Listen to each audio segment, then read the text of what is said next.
a este webinar que va desde la iniciativa de la Mesa de Infraestructura Eléctrica aquí en el Clúster Energético de Nuevo León. Tenemos la fortuna de estar colaborando aquí con socios del clúster, el buen Alejandro Garza y el ingeniero Jorge de los Reyes, de la compañía Tecma y de la compañía ACE. Nos da mucho gusto también que derivado de esta iniciativa y del liderazgo de Alejandro, quien es nuestro líder de mesa de trabajo, pudimos colaborar con otros clústeres. Estamos teniendo esta sesión en conjunto con el clúster de herramientales y el clúster aeroespacial aquí en el estado de Nuevo León, porque sabemos que es muy importante la perspectiva del usuario final. Al final de cuentas, la energía es el motor que mueve la industria y para nosotros desde el clúster energético sabemos que los retos que enfrentamos se pueden convertir en oportunidades. Esas oportunidades tienen soluciones, soluciones que brindamos desde nuestra trinchera, motivo por el cual nos complace mucho esta sinergia. Ahorita también les platico que para dar buen paso a las intervenciones de nuestros expositores, vamos a tener la sesión de preguntas y respuestas al final de las dos intervenciones, por lo cual les pedimos que las preguntas que surjan las puedan colocar en el chat y pues nuevamente agradecerles pues, su participación, el tiempo que nos brindan. Esperamos que se lleven algo de bueno a casa y a sus industrias. Les cedo la palabra a Álvaro Romo, nuestro coordinador, para que pueda leer la semblanza de nuestro primer expositor. Muchas gracias, maestro. Me permito leer la semblanza del ingeniero Alejandro Garza Torres. El ingeniero Alejandro Garza estudió ingeniería industrial en eléctrica en el Instituto Tecnológico de Saltillo. Ha participado en cursos, conferencias de diversas instituciones y organismos públicos y privados acerca del mantenimiento de subestaciones eléctricas de alta tensión, sobre el código de red, su implementación y el monitoreo de su cumplimiento. Miembro de la Asociación de Contratistas Eléctricos del Noreste, fue su presidente del 2023 al 2024 y actualmente forma parte del comité directivo de dicha organización. Miembro del Clúster Energético de Nuevo León desde el 2018, participando en diversos comités y colaborador en el boletín mensual con temas del código de red. En la actualidad coordina la mesa de infraestructura eléctrica del clúster. Los últimos 19 años ha dirigido la empresa Tecma, asentada en Nuevo León y dedicada a la construcción y mantenimiento de subestaciones eléctricas de alta tensión, así como al monitoreo del cumplimiento del código de red, atendiendo exitosamente a más de 50 grandes y medianas empresas del noreste del país. Sin más por el momento, les doy la palabra, ingeniero.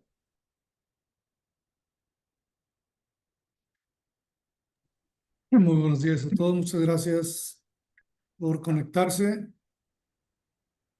La idea es presentarles vamos a decir que desde el punto de vista de el diseño, las configuraciones de una subestación eléctrica, vamos a abocarnos específicamente a subestaciones del voltaje de subtransmisión que se aplica aquí en la zona, que es 115 kilovolts, aquí en la mayor parte de los estados Nuevo León, Coahuila y Tamaulipas, que son los que abarca esta zona, y en la frontera son 138 kilovolts, la frontera de Tamaulipas y Coahuila.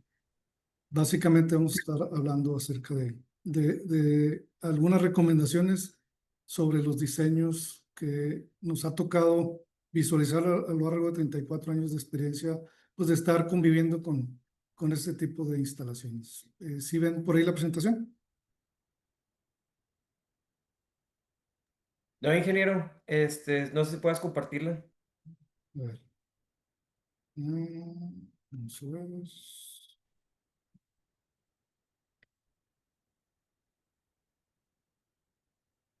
Listo.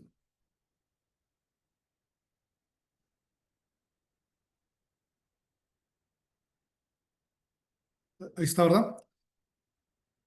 Confirmamos. Perfecto. Muy bien. Hay una especificación que nos sirvió de referencia, que es una especificación de CFE.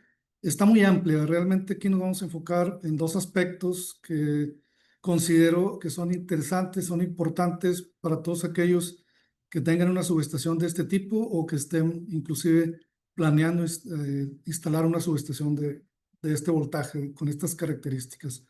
Estamos enfocándonos en una subestación privada, ¿no? Una subestación con las características que solicita CFE y con características que se piden en la NOM 001. Vamos a ver muy específicamente 2 puntos.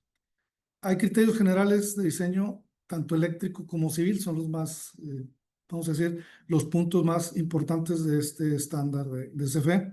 Y específicamente en estos criterios generales de diseño eléctrico nos vamos a enfocar en los primeros 2.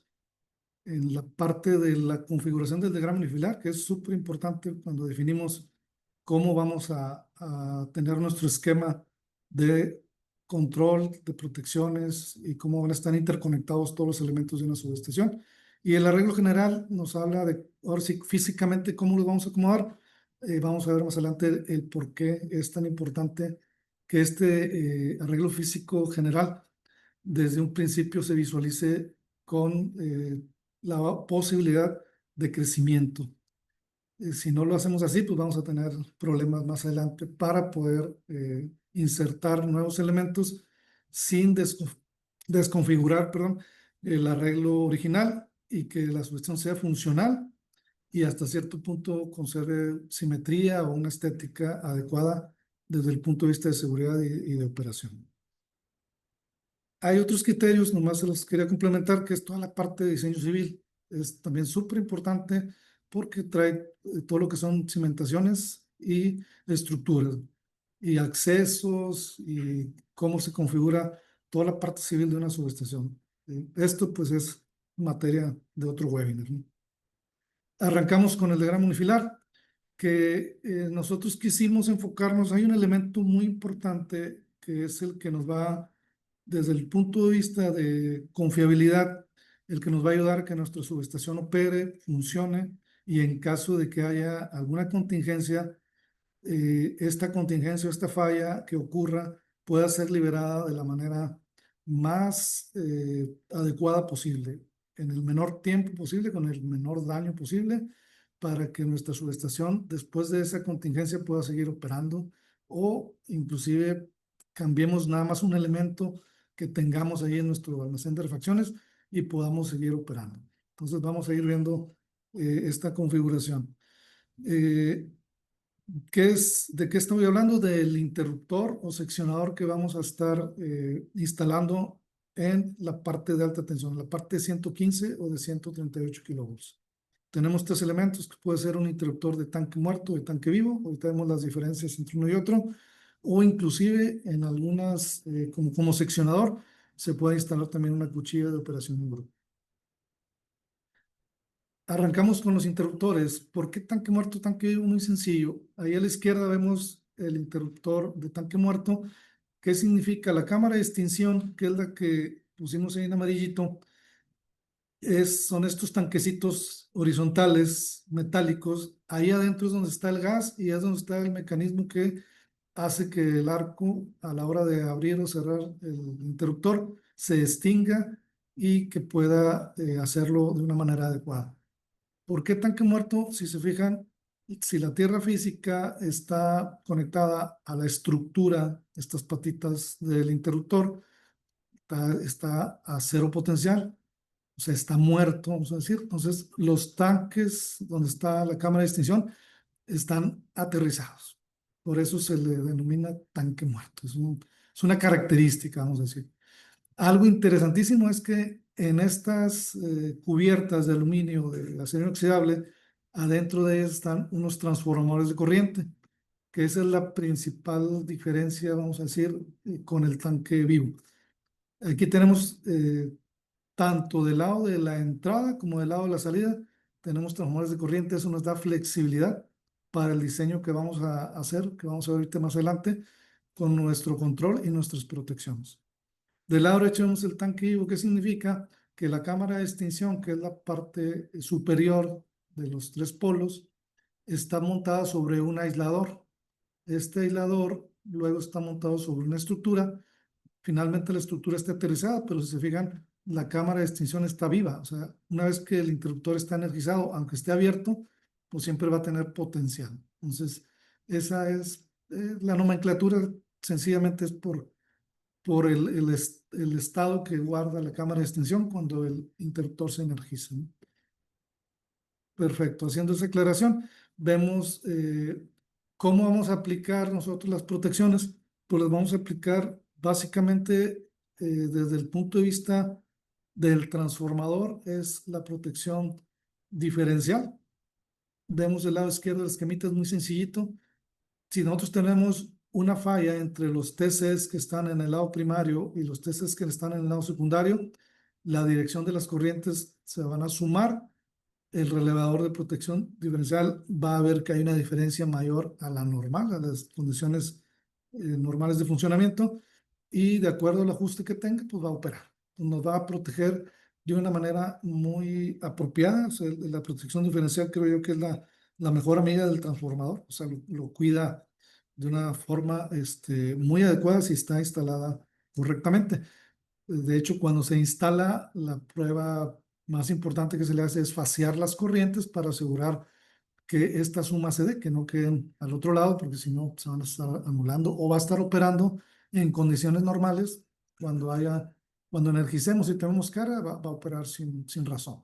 Entonces, ese es nada más para que entendamos un poquito el concepto. Del lado derecho vemos la sobrecorriente. La sobrecorriente es los transformadores de corriente que nos están ayudando a censar esas corrientes normales o de falla, van a ver hacia adelante. Se le llama en términos eléctricos aguas abajo, ¿no? Suponiendo que acá arriba estamos con la fuente hacia la carga, ellos van a ver si hay alguna condición anormal y van a tener dos maneras de operar, instantáneo o de tiempo. Esas son básicamente las consideraciones iniciales que quería yo comentarles para en base a eso ver los diferentes modelos que podemos nosotros combinar. El más completo a mi experiencia es que es en una subestación típica con una cometida en 115 kilovolts y dos transformadores reductores de 115 a 13.8 o a 34.500. Esta va a ser un arreglo muy flexible, muy completo. Al tener tanques muertos tanto en la cometida como en los transformadores, vamos a tener la posibilidad de tener nuestro estudio de coordinación muy flexible porque tenemos TCs en la llegada, propios en el interruptor. No dependemos de los TCs que se utilizan para medición. Vamos a tener nuestra protección en el interruptor. Vamos a tener la protección de este transformador en el interruptor 1, por decirle de alguna manera, y en la bahía 2 vamos a tener su propia protección. Si ocurriera una falla en esta bahía, la podemos liberar, la podemos aislar sin perjudicar a la bahía 1 o viceversa. Esa es una gran ventaja de tener este esquema y nuestra zona de protección puede ir desde el interruptor de alta tensión hasta el interruptor de media tensión. Tenemos más cobertura. Ahorita vamos a ver otro modelo donde se va perdiendo un poquito de cobertura. En un zoom, aquí vemos cómo tenemos TCs tanto en el lado de alta, en el lado de llegada como de salida, y aquí tenemos la conexión. Podemos conectar aquí los diferentes esquemas de protección debido a que tenemos esa facilidad de los TCs instalados propiamente en el cuerpo del interruptor. Y lo mismo en las dos bahías, el T1 y el T2. O sea, nos da mucha flexibilidad y la confiabilidad de que vamos a tener una discriminación de fallas. O sea, una falla en una bahía no debería de afectar al resto del sistema. Hay otra combinación, podemos tener en la cometida tanque muerto en la llegada y podemos tener tanques vivos en el T1 y T2.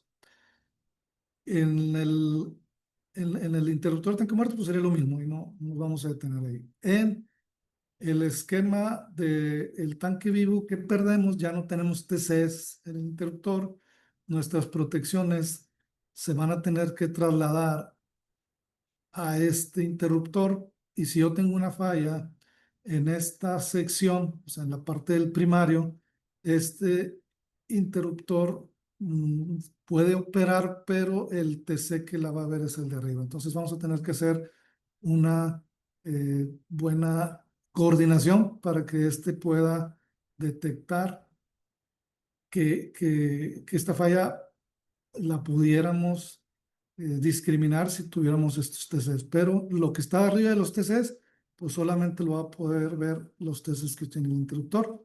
Por lo tanto, pues se nos tendría que operar todo el sistema, o sea, todo el sistema se nos quedaría sin energía.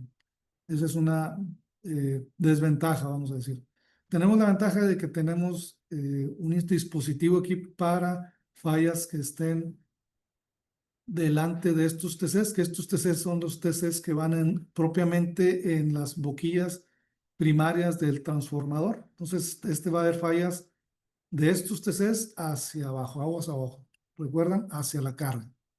Esto sí lo va a poder discriminar y lo va a poder liberar y aislar estos interruptores. Entonces, vamos a decir que se quedan algunos componentes fuera. Aquí les ponía enseguida una foto que básicamente son las boquillas del transformador y los apartarrayos. Estos elementos pues quedarían fuera de la zona de los TCs porque los TCs van abajito la boquilla, en la base, ya dentro del transformador, internamente, es donde vienen esos TCs instalados propiamente en el cuerpo interno del transformador. Entonces vamos a decir que ahí tenemos una variación que pudiera ser menos flexibilidad, ¿no? A la hora de la operación y la discriminación de fallas. El siguiente modelo son puros tanques vivos. Ya no tenemos el tanque muerto en la cometida.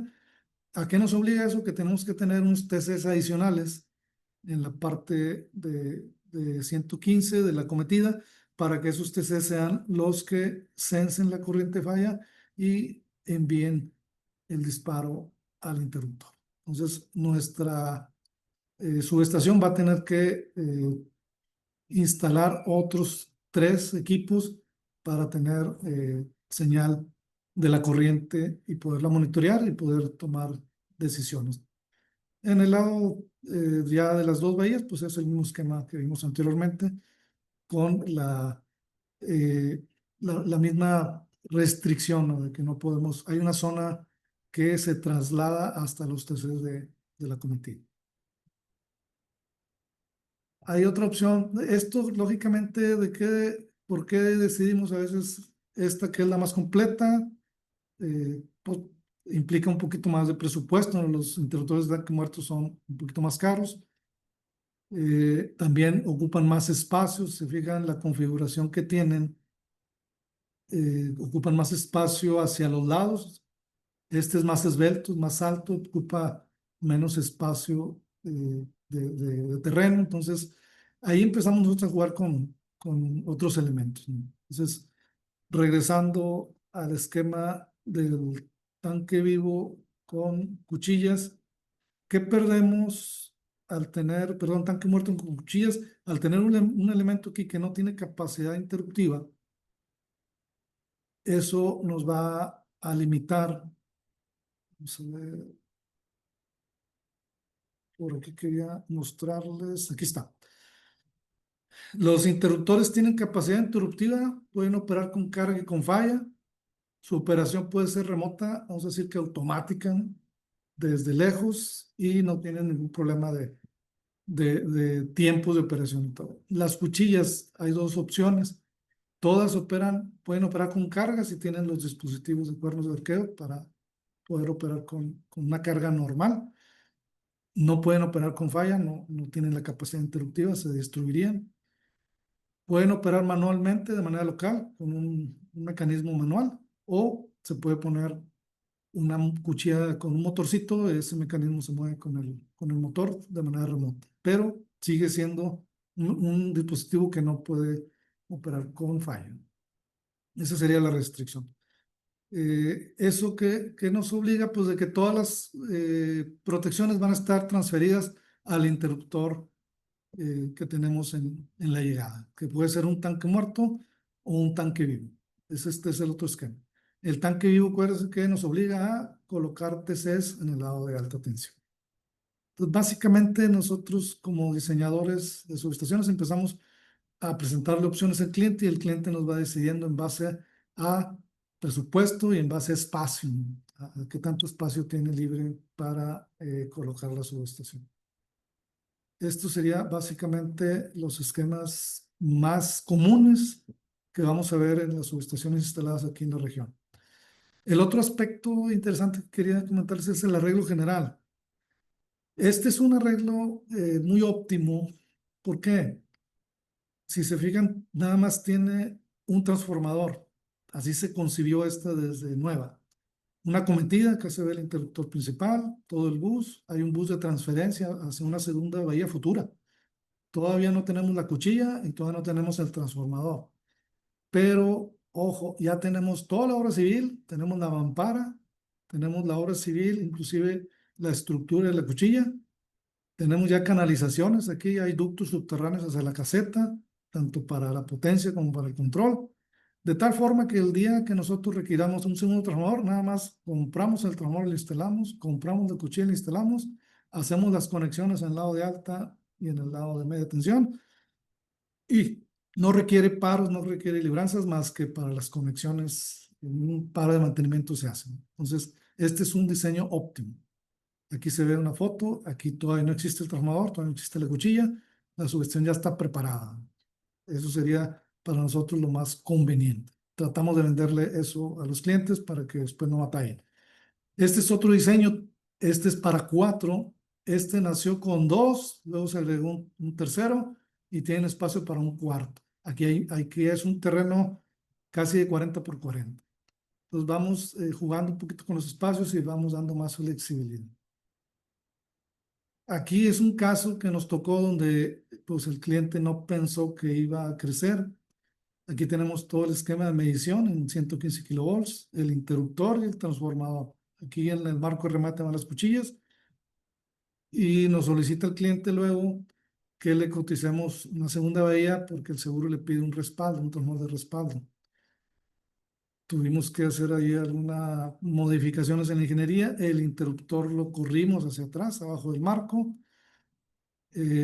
Instalamos cuchillas para el T1 y cuchillas para el T2 y tuvimos que instalar toda esta estructura que se ve que no existía, nada más teníamos la estructura que estaba ahí arriba del interruptor, tuvimos que instalar esta estructura para poder correr un bus lateral hacia la derecha y ahí instalar la segunda vía con su transformador. Esto implicó pues mucho más obra y, pues trabajar con seguridad y elementos que hacen un poquito más complejo el proceso de construcción. Entonces, sí se puede hacer, pero implica hacer movimientos. Este fue un caso que resolvimos. Hay otro caso donde sí había más espacio. Si se fijan, acá está la cometida arriba, el tumor está acá abajo, este era el T1, y todos los equipos aquí, los apartarradios, los TPs y los TCs, estaban acomodados como que con mucha distancia entre uno y otro. Aquí el tema era lo mismo, nos pedían una segunda bahía. ¿Qué hicimos? Reacomodamos un poquito los equipos, los apartarrayos, los corrimos al marco de remate y corrimos los TPs y los TSAs hacia atrás, una posición, nos libró espacio para poder meter una estructura igual lateral y correr el bus a la bahía 2. Después nos pidieron, para cumplimiento de código de red, instalar unos otros TPs, los pusimos por acá en este lado donde había más espacio. Y aquí en estas bases que habían quedado libres, pusimos los TCs para medición propia. Entonces, pues para nosotros, de alguna manera es trabajo, ¿no? Es hacer diseños que cumplan, pero sí implica para el cliente más costo y más interferencia. Inclusive ya no nos queda tan simétrico, ¿no? Ya nos queda un arreglo funcional, pero que no se ve así tan como que se diseñó así de inicio, ¿no? Se ve ahí acoplado, pero de todas maneras se ha cumplido con los requerimientos del cliente. Por último, así para cerrar, hay una recomendación que nos ha estado saltando un poquito la liebre ahí con los apartarrayos. Estos apartarrayos normalmente o la tradición es que sean de porcelana. El problema que hemos tenido al menos 10 casos en los últimos 20, 30 años que nosotros hemos conocido, fallan los apartarrayos, sobre todo los que están cerca de las boquillas del transformador. Ya vimos en la foto anterior que el apartarrayo del transformador va montado sobre el transformador, está ahí a 1 metro de distancia de la boquilla. Aquí viene un poquito explicado cómo funciona y en ocasiones cuando hay una falla, una descarga, puede haber presiones tan altas que la porcelana se hace añicos y todo, se generan unas presiones muy altas y esos pedazos de porcelana van y golpean la boquilla y pueden ocasionar una falla. ¿Qué hemos estado haciendo nosotros con nuestros clientes? Hemos estado reemplazándolos por aquellos que traen una envolvente de polímero de silicón, que es como un hule. Estos no necesitan esas válvulas y lo que ocurre es que las fibras que componen a este envolvente impiden que se genere una expulsión explosiva. A final de cuentas, imaginen que es como cuando quemamos un hule. Se quema el hule y ya no pasa nada hacia los lados. Aquí vienen un poquito las ventajas. Aparte, el silicón, pues es un material hidrofóbico. En caso de lluvia, pues impide que se formen películas grandes y se hacen pequeñas gotitas ahí que impiden también que haya alguna falla externa. Básicamente es lo que quería decir, o sea, está muy resumido, estamos a sus órdenes. Cualquier duda, ahí están nuestros datos, tanto los míos como de Diego, que es el jefe comercial, y podemos ya ver datos o casos muy específicos para cada subestación o cada cliente que tenga alguna necesidad en particular.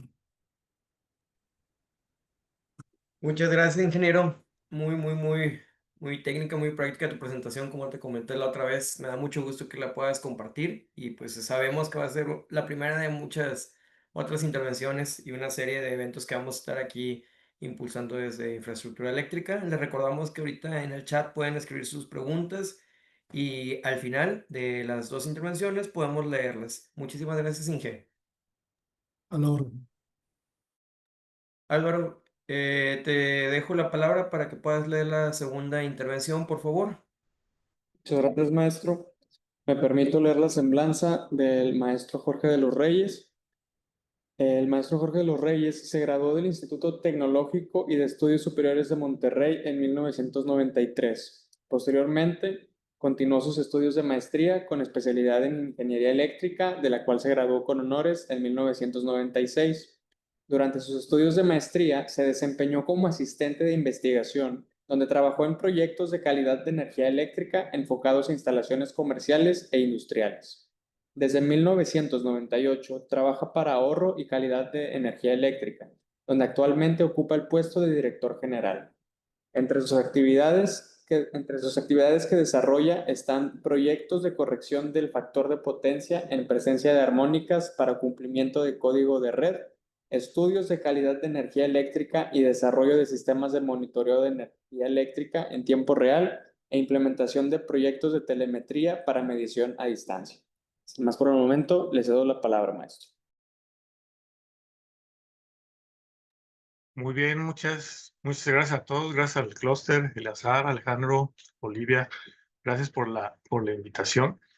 Y bueno, ahora ya que vimos la interesante plática de Alejandro en cuanto a las consideraciones para alta tensión, yo me voy a enfocar un poco a experiencias que hemos vivido en cuestión de cuando se diseña una instalación en baja tensión, o sea, en una planta, cuando hacen los diseños de las diferentes subestaciones, que al final del día, pues todo lo que se diseñe desde aguas abajo, pues hay que sumarlo para ver la infraestructura que vamos a necesitar aguas arriba, ya sea en media tensión o en alta tensión.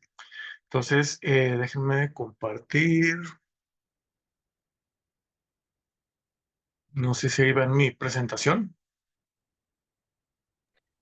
Sí, así es, ingeniero. Perfecto. Bueno, entonces enfoqué el título Consideraciones para aprovechamiento de una infraestructura y el uso eficiente de la energía eléctrica. Entonces, aquí de lo que se trata es diseñemos una red eléctrica en la planta lo más eficiente posible y con capacidad de acuerdo a, pues, a lo que vamos a producir, ¿sí? Entonces, parto de una premisa, lo que tiene que ver con la visión. Bueno, nosotros, bueno, ya lo comentó, ahorro y calidad de energía eléctrica, y básicamente nos enfocamos a todo este tipo de soluciones que tienen que ver mucho con calidad de energía, pero a la vez lo que tiene que ver con continuidad en el uso de la energía eléctrica. Entonces, bueno, hoy en día, pues sabemos que estamos en un mercado globalizado, y esto pues ha dado lugar a que exista competencia dentro del mismo país, entre países, para un mismo producto, para diferentes tipos de productos, etcétera. Y pues eso nos forza a que desde un principio tengamos que hacer inversiones en infraestructuras realistas y que sean lo más, que nos den un consumo óptimo y que le podamos sacar provecho a tal punto que no las dañemos.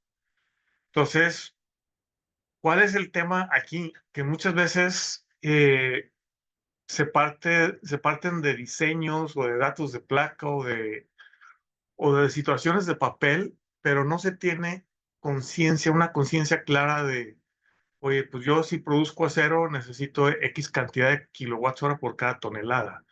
O si, o si mi negocio es, o estoy ubicado en zonas comerciales, pues requiero tantos kilowatts por área, ¿sí? O tantos kilowatts por cada número de personas que habitan el cuarto o la sala, ¿sí? Entonces, todo eso al final del día, pues da lugar a que se tengan diseños excesivos, porque no se contempla realmente estos consumos unitarios reales, ¿no? Entonces, aquí es donde entran en juego los sistemas de monitoreo, que tristemente en nuestros países todavía lo siguen viendo como un gasto, no como una inversión. Y pues ante esto, pues un sistema de monitoreo se vuelve una herramienta clave para lograr este objetivo. Entonces, para eso lo que voy a hacer es basarme en unos ejemplos que ahorita muestro a continuación. Nomás aquí resumiendo un poco acerca de aplicaciones de sistemas de monitoreo de energía eléctrica, pues básicamente, en esencia, nos ayuda a visualizar cómo fluye la energía dentro de una planta. O sea, tú tienes una cometida, pero no sabes aguas abajo cómo se va distribuyendo en cada uno de los diferentes procesos, líneas de producción, etcétera, o servicios, etcétera. ¿Sí? Entonces, de manera natural, un sistema de monitoreo te puede dar aplicaciones como centros de costos, es decir, que sepas cuánto te está costando la energía en cada punto de la planta. Eh, Te da un conocimiento en cuanto a de la infraestructura que tienes, qué porcentaje de uso le estás dando. En base a esto puedes tener una visualización detallada para un posible crecimiento de la planta, si es que el área que tienes te da esa posibilidad. Evaluar tecnologías nuevas para reducir costos. O sea, por ejemplo, si tienes motores operando a voltaje pleno y dices, oye, les quiero meter variadores de velocidad, pues puedes tener una comparativa, ¿sí? Evitar sobredimensionamiento de servicios primarios, que al final eso da al traste en cuanto a la infraestructura que tienes que comprar, ¿sí? Entonces, al final, un diseño adecuado de una infraestructura eléctrica necesariamente viene de conocer a detalle la energía que se consume en cada uno de los diferentes procesos de producción. Entonces voy a tomar un ejemplo que nos ocurrió en estos últimos años, trabajando ahí con varias empresas. Y miren, por ejemplo, nos topamos con esta situación. Tenemos una planta que fabrica alimento. Entonces, esta que dice área actual es una planta que lleva operando 30 años, ¿sí? Y el área original de la planta, pues era todo este cuadrado que ven en la filmina. Sin embargo, pues solo usaban la mitad. El resto, pues ahí está, y lo tenían para guardar contenedores, trailers y lo que quieran, pero pues ahí estaba disponible esa área, ¿sí? Entonces, esta área actual, con toda la maquinaria que tiene de producción, servicios, oficinas, etcétera, más o menos, y de vez en cuando, alcanza los 4,5 megawatts. Aquí puse la gráfica de una medición. Si se fijan, pues es todo un mes, más de un mes, ¿sí? Aquí está cada semana. Aquí pues bajaron producción, creo que por las fechas de septiembre algo han de haber hecho, ¿verdad? Pero las condiciones normales vean, llegan casi a 4 megawatts. Entonces, industria alimenticia, 4,5 megawatts en su operación normal. Esta área que yo le veo actual son 14 hectáreas, ¿sí? No hay mucha área ya disponible. Aquí en estas 14 áreas ya no hay mucho para dónde hacerse. Entonces ya no hay para expandir líneas nuevas, ¿no? Entonces hay un proyecto nuevo, aquí tienes esta área, ¿sí? Que es más o menos las mismas 14 hectáreas. Es un poquito menos porque si se fijan, el predio hace como un trapezoide, un trapecio. Entonces, digamos que es un poquito menos de área, pero para fines prácticos consideremos que es casi la misma. Planta nueva, misma área, producto similar fabricado y sorpresa. No sé a quién contrataron para hacer, bueno, sí sé, pero no voy a decir a quién contrataron para hacer ingenierías y hacen sus cálculos. Va a ser en esencia, el producto que van a fabricar en esencia es casi el mismo. O bueno, al final están procesando harinas, no les digo de qué, pero es harinas. Es casi lo mismo. Entonces, sale el requerimiento del proyecto y de entrada dicen, oye, tienes que solicitar la CFE 23 megawatts. ¿Cómo los vas a consumir? Ah, pues pon 3 transformadores de 3,500 kVA y aparte deja 4 generadores de emergencia de 1,000 kVA para procesos críticos. Pues sí, a mí cuando me dijeron eso, pues exactamente esas caras que ven ahí son las que puse, ¿verdad? Porque teníamos esta medición, dije, ¿de dónde sacaste 23 megawatts? Luego le dije, ve y pídeselos a CFE para que veas lo que te va a decir. Entonces, ¿qué sucedió? Pues ahorita más adelante trato de interpretarlo, pero pues de entrada lo que le dije, oye, es la misma área, vas a producir el mismo producto, prácticamente las mismas toneladas. ¿De dónde sacaste 23 megawatts? Y pues aquí está, sorpresa, ¿no? Ya la planta nueva construida. Resulta que la planta vieja son 5,7 hectáreas. Aquí le conté, todavía no está terminada, le falta todavía un poquito, pero más o menos aquí de lo que logré contar son 5 hectáreas. ¿Sí? Resultado, CFE les dijo, no, 23 estás loco, te doy 1,5 y si quieres, y no hay más. Y te esperas a ver si en un tiempo más te puedo dar otros 2 adicionales. Bueno, esa etapa ya la superaron, ya les dieron los otros 2 adicionales, ahorita tienen 3,5, entonces más o menos ya la libraron, ¿sí? Entonces, cuando uno empieza a buscar, oye, ¿de dónde sacaste 23 megawatts? O sea, ¿cómo lo hiciste? Entonces nos topamos con varias situaciones, ¿no? Problemáticas con sistemas de HVAC, ¿sí? O sea, muchos de los temas que se tienen HVAC paradójicamente no son por falta de capacidad, son por sobredimensionamiento, control inadecuado, aislamiento deficiente, ubicación de los diferentes componentes. ¿Sí? Entonces, corregirlos suele darte de un 15 a un 35% de ahorro, menor confort, menor fallas. Entonces, pues de entrada, ¿cuántos kilowatts vas a necesitar para los sistemas HVAC? Pues si lo haces bien, considera ahí entre un 15 y un 35, dejémoslo en 25, ¿sí? Un 25% menos que vas a sobredimensionar, ¿sí? Entonces, ¿dónde está el enfoque aquí? Tenemos que partir de mediciones, diagnosticar, especificar, ajustar set points, reparar causas físicas y seguirle, medir, diagnosticar y así nos vamos. ¿Sí? Todo esto ¿para qué? Pues para que hagamos diseñamos sistemas, por ejemplo, este caso específico de HVAC, pues, óptimos, eficientes. Típicas broncas que nos encontramos, sobredimensionamiento, ya lo mencioné, obturación de válvulas, un delta de temperatura muy bajo en los retornos, o sea, el agua que mandas a proceso la mandas a 18 grados, digo, a 13 grados y te la regresan a 11. Oye, pues espérate, yo esperaría que la regresaras a unos 18, 19 grados, o sea, nomás le tumbaste un grado. Entonces, ¿dónde quedó el diseño? ¿O cómo calculaste la transferencia de calor? Aislamientos deficientes, de repente nos encontramos con que las tuberías no les ponen el aislamiento de poliuretano que usan y ahí están condensando todo el tiempo. Condensadoras mal ubicadas, serpentines corroídos y bueno, pues ahí resumí las señales de alerta, acciones correctivas y qué indicadores de ajuste podemos cómo podemos reajustar los ajustes para tener estos beneficios. Aire comprimido, ese es el otro gran villano, ¿no?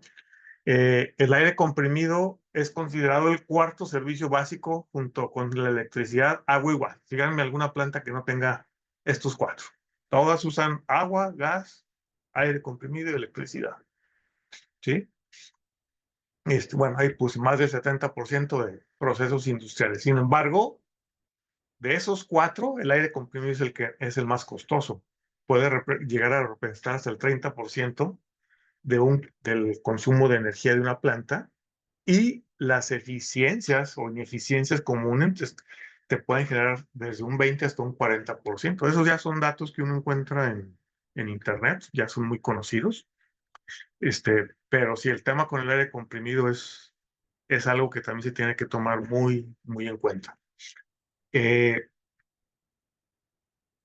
¿Por qué se da esto?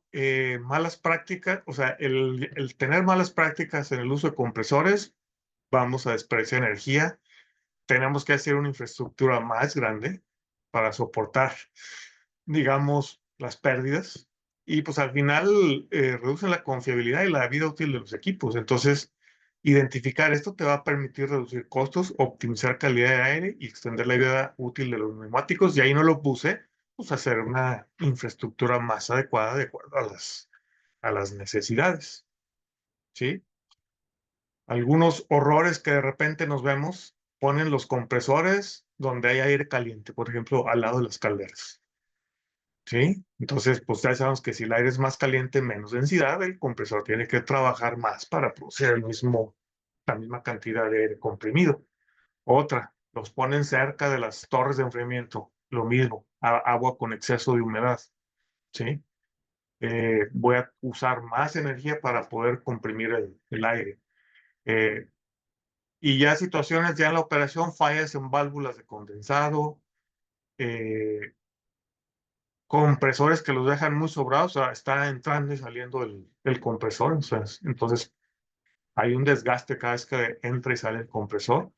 Y se requiere manejar presiones altas, ponen tanques pulmón pequeños, pues necesitas más esfuerzo en el compresor. Entonces, pues son algunas de las situaciones que normalmente encontramos. Otros insumos, los hidráulicos, por ejemplo, alguno muy típico, las bombas de pozo. De repente dice, oye, pon una bomba de 300 caballos. Y va uno y dice, oye, pues 300 caballos, pues eso súmaselos al transformador. Y de repente ya en la operación normal dices, oye, pues es que la bomba de 300 caballos trabaja 15 minutos y descansa 4 horas. Y otros 15 minutos y descansa 4 horas. Digo, oye, ¿no te sale más barato poner una bomba de 30 caballos que esté trabajando continuamente? Les digo, es pregunta, ¿va? Sistemas de generación solar que ahora están muy de moda. Inversores expuestos a radiación solar. O sea, de repente nos tocamos con que el inversor lo ponen así. Es que el fabricante me dijo que puede estar en la calle, que puede estar bajo el sol. Pues sí, eso es lo que te dice el fabricante, pero al final del día es electrónica, entonces mínimo ponle un techito, ¿no? Oye, ¿dónde ponemos el inversor? En el transformador con menor carga. No, espérate, ponlo donde haya más carga. No, es que luego los kilowatts del panel solar más los kilowatts de la carga no van a dar con la capacidad. Le digo, oye, ¿quién te dijo que se sumaban? Se van a restar. ¿Sí? Paneles solares que nunca los limpian, o los ubican en lugares donde hay sombras, o todavía hay unos más geniales. No, es que el transformador no puede aportar potencia activa a la red. Digo, sí, a la red de CFE, no a la tuya. ¿Sí? Entonces, o sea, no confundan. O sea, dentro de tu planta tú haz lo que quieras. Lo que CFE en algunas ocasiones te dice es, no me aportes kilowatts a la red. Eh, Otra situación muy común ya hoy en día, además de que generan armónicas, provocan una disminución en el factor de potencia, y esa es la parte que muchos que se dedican a este negocio no entienden. O sea, el factor de potencia de un panel es unitario, sí, pero estás quitándole kilowatts a CFE, entonces sigues consumiendo los mismos kVAR, pero menos kilowatts, entonces el factor de potencia se te va a bajar. Entonces, dimensionamiento de transformadores. Ahí les va. ¿Cómo llegaron a esos 3.500 kilowatts o 3.000 o 3.5 MVAs? Pues nos encontramos con situaciones con que hacen el diagrama unifilar, ponen los interruptores y suman las corrientes. ¿Sí? Es decir, dimensionan en función de amperes y peor tantito de interruptores. ¿Sí? Y con eso sacan los kilowatts. Y a la fuera ahí le aplican un factor de servicio, lo que quieran, como quiera, les da un número gigantesco, ¿no? O bien, a veces no aplican factores de utilización, o los dejan muy sobrados. Eh, Otro error que hemos topado cuando hablamos de KVRs, de filtros de armónicas, bancos de capacitores, los consideran como una carga. No, eso le va a quitar corriente al transformador. Lo que ya vimos sobre dimensionar sistemas de HVAC, agua helada, aire comprimido, etc. Otros consideran los arranques de motores como parte de la carga de estado estable. Oye, es que la corriente de arranque de un motor es de 7 veces. Ah, pues le ponen 7 kilos. O sea, si es de 10 HP, pues consideran que la carga del motor es de 70 HP. Digo, no, eso es en el arranque. Y no son 70 HP, a lo mucho son 20. Lo que sube mucho es la potencia reactiva. Dicen, voy a dejar KVAs disponibles para un crecimiento. Y digo, oye, la planta tiene área para seguir creciendo. El cuarto eléctrico, los tableros, su ubicación, los dejaste dimensionados para que alberguen dicho crecimiento. Entonces, son preguntas que a veces, no, ¿sabes qué? Es que en el cuarto eléctrico ya no cabe un tablero. Pues entonces, ¿para qué quieres dejar transformadores sobrados? Eh, un ejemplo, transformadores de 3.000 kVA contra 1.500. Las impedancias más o menos andan del mismo orden en porcentaje. Sin embargo, cuando nos vamos a los detalles, resulta que en un transformador tengo que poner en, el, en, el, en la red eléctrica que alimenta ese transformador de 3.000 kVA, pues tengo niveles de cortocircuito arriba de 50 kiloamperes, sin considerar las aportaciones de los motores si es que los tienen. Una protección de 50 kiloamperes no la compras en la tienda de esquina y se va a tiempo de entrega largo, típicamente 6 a 8 semanas. Obviamente, estar en presencia de un cortocircuito con un transformador de esto, no les garantizo mucha suerte, ¿verdad? Obviamente, un transformador de 3.000 kVA, costo de instalación elevado, más capacidad de cobre, más tableros, interruptores más grandes.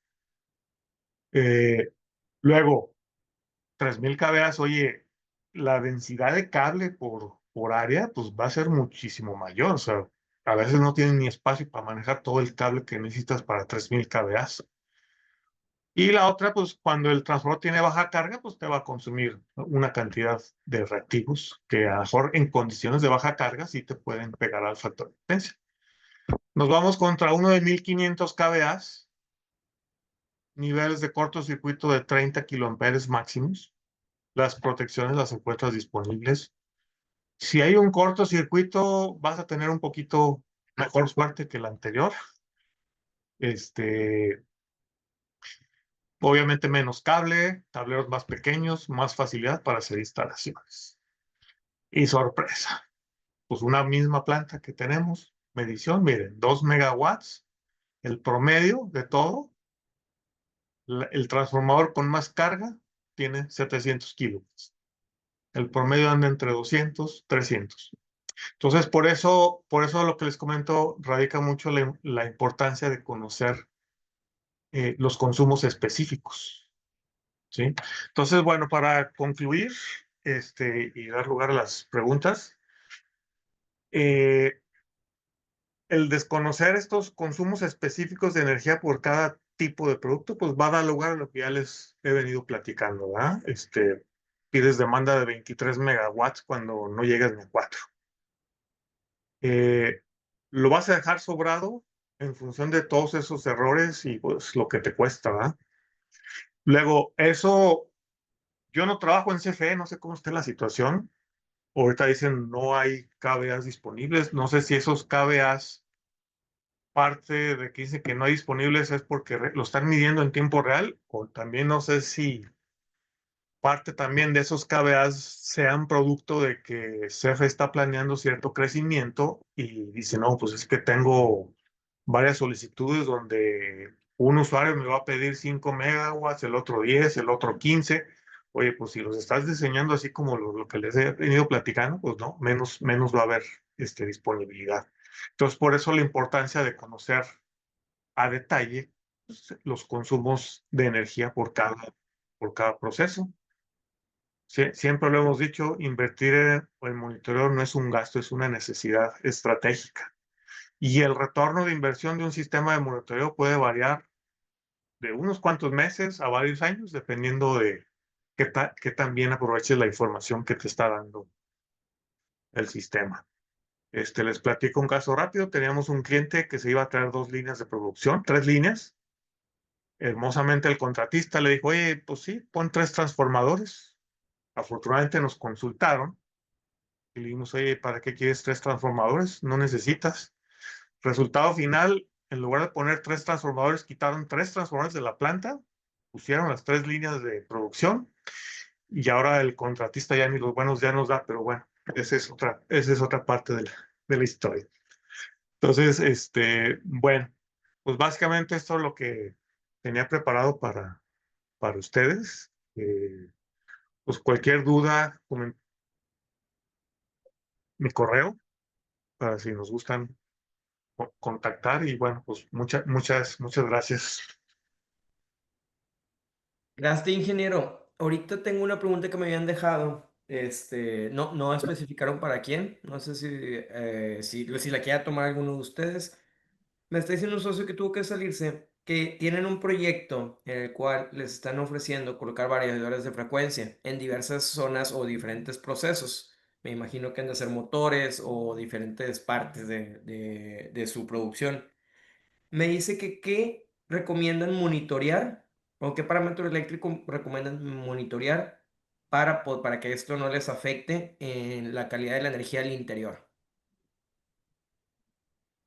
Pues básicamente hoy en día ya con los sistemas de monitoreo, nosotros siempre estamos monitoreando kilowatts, kVAs, obviamente energías, las distorsiones en voltaje, en corriente.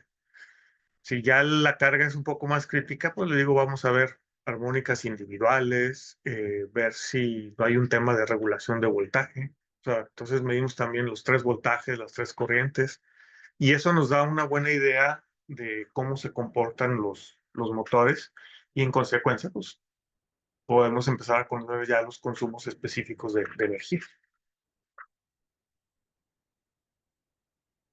Gracias, ingeniero. Abrimos entonces para otra pregunta. No sé si tengamos a alguien en específico que quiera o que tenga alguna pregunta para nuestros expositores.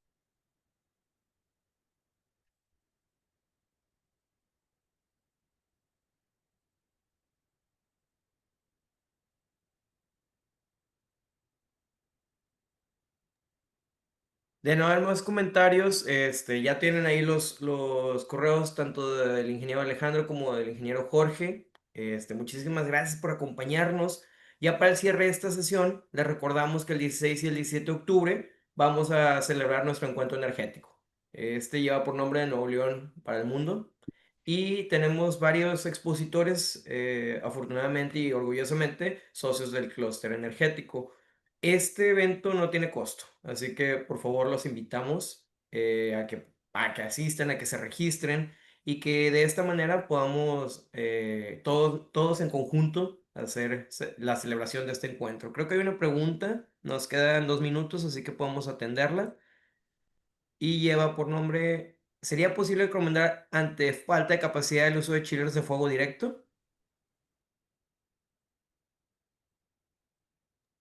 A ver, ahí no entendí la pregunta, no alcancé a escuchar bien. Va. ¿Sería posible recomendar que ante falta de capacidad, lo que comentabas de los KVAs, esa afirmación, ya, Alejandro, Alejandro.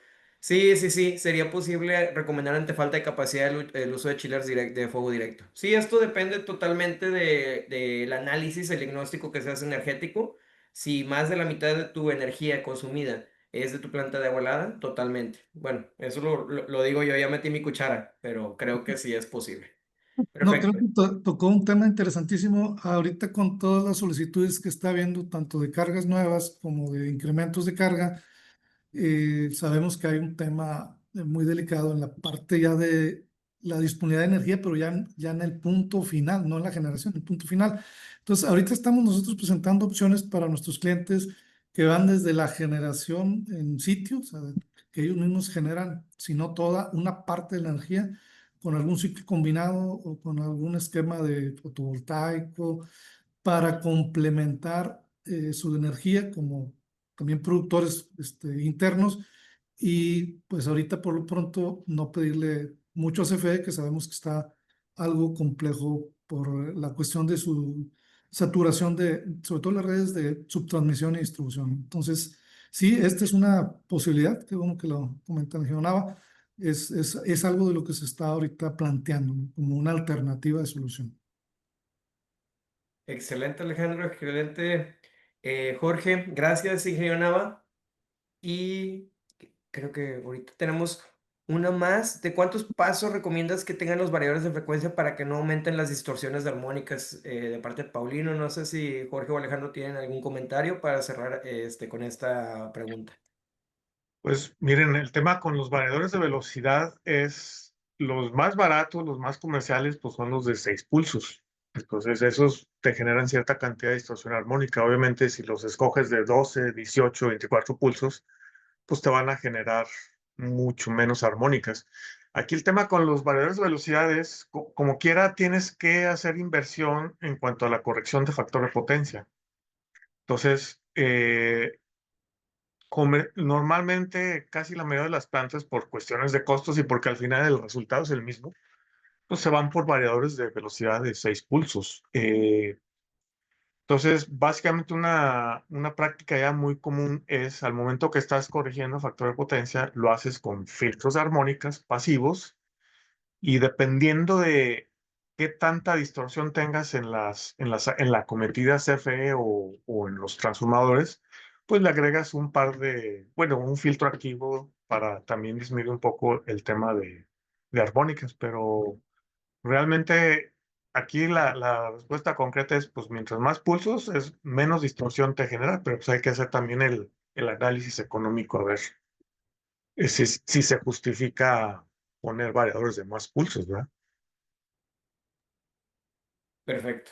Muchas gracias, ingeniero, y muchas gracias a todos. Por motivo de tiempo, damos concluida esta sesión, este webinar, y les agradecemos mucho a quienes estuvieron aquí con nosotros. Hasta luego. Gracias Buen a día. Gracias. Hasta luego.